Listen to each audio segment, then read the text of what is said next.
ابتدائی بچپن کی دیکھ بھال اور تعلیم یعنی ECC میں آیاؤں کے کردار اور ذمہ داریوں پر ایک جامعہ 2 روزہ تربیتی پروگرام پلوامہ میں کامیابی کے ساتھ اختتام پذیر ہوا، جس نے شرکاء کو نئی تعلیمی پالیسی 2020 کے مطابق نوجوان ذہنوں کی پرورش کے لیے ضروری علم اور مہارت سے لیس کیا۔ پروگرام کا رسمی افتتاح assistant commissioner revenue Shahbaz Ahmed Boda نے کیا، جنہوں نے موجودہ تعلیمی منظرنامے کو اجاگر کیا۔ اپنے خطاب میں انہوں نے NEP 2020 کے تحت ECC کی اہم مطابقت پر زور دیا اور ان بنیادی تعلیمی تبدیلیوں کو نافذ کرنے میں آیاؤں کے ناگزیر کردار کو نمایاں کیا۔ Chief education officer Pulwama Shabir Ahmad Khan نے اسکولی بچوں کے تئیں آیاؤں کی بے پناہ ذمہ داری پر بات کی۔ انہوں نے زور دیا کہ آیا بچے کی شخصیت اور ابتدائی تعلیم کو تشکیل دینے میں کلیدی کردار ادا کرتی ہیں۔ اس موضوع کو مزید تقویت دیتے ہوئے RC Sharma principal DIET Pampore نے خاص طور پر پری اسکول اور بال واٹکا کے تناظر پر توجہ مرکوز کی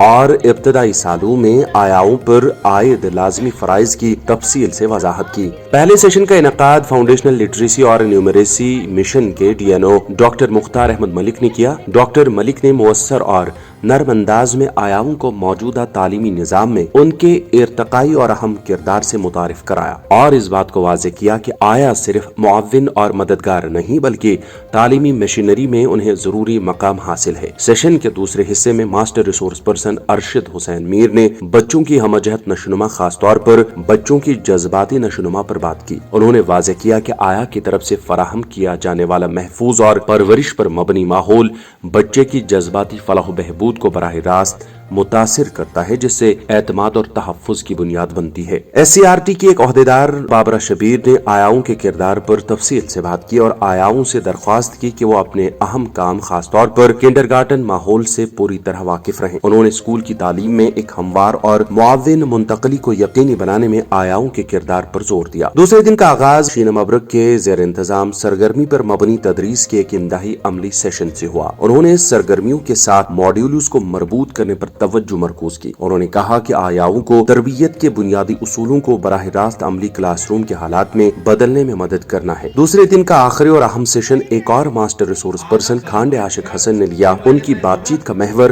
نوجوان ذہنوں کی پرورش اور بچوں کے مستقبل کو سنوارنے میں آیاؤں کا کردار تھا۔ انہوں نے بچوں کے ہمہ جہت نشوونما کے لیے ایک متوازن نقطہ نظر کی حمایت کرنے کے علاوہ ابتدائی بچپن کے ماحول میں صحت اور صفائی کی غیر معمولی اہمیت پر بات کی۔ انہوں نے زور دیا کہ آیاؤں کی بنیادی ذمہ داریوں میں صفائی اور صحت بخش طریقوں کی بنیادی نگرانی شامل ہے۔ انہوں نے اسکولوں میں پیش آنے والے عام چیلنجوں اور واقعات کے لیے عملی علاج فراہم کرنے میں آیاؤں کے مخصوص کردار کا خاکہ پیش کیا۔ انہوں نے زور دیا کہ صحت اور صفائی کے اعلیٰ معیار کو برقرار رکھ کر آیا براہ راست بچے کی ہمہ جہت نشوونما میں اپنا کردار ادا کرتی ہے، جسے ایک محفوظ اور صحت مند ماحول یقینی بنتا ہے اور تعلیم و تربیت پروان چڑھ سکتی ہے۔ 2 روزہ تربیتی پروگرام کا اختتام آیاؤں میں سرٹیفکیٹ تقسیم کرنے سے ہوا۔ ڈاکٹر مختار احمد ملک نے تحریکی شکرانہ پیش کیا، جس دوران ریسورس پرسنز، مہمانوں اور شرکاء کا شکریہ ادا کیا گیا۔ واضح رہے کہ جموں کشمیر ایسوسی ایشن آف سوشل ورکرز اور یونیسیف نے مشترکہ طور پر پروگرام منعقد کرنے میں اپنا کلیدی تعاون فراہم کیا۔ اس پروگرام کو بنیادی سطح پر بچوں کی دیکھ بھال کرنے والوں کو بااختیار بنانے اور اہم ابتدائی برسوں میں معیاری دیکھ بھال اور تعلیم کے اعلیٰ معیار کو یقینی بنانے کی طرف ایک اہم قدم قرار دیا گیا۔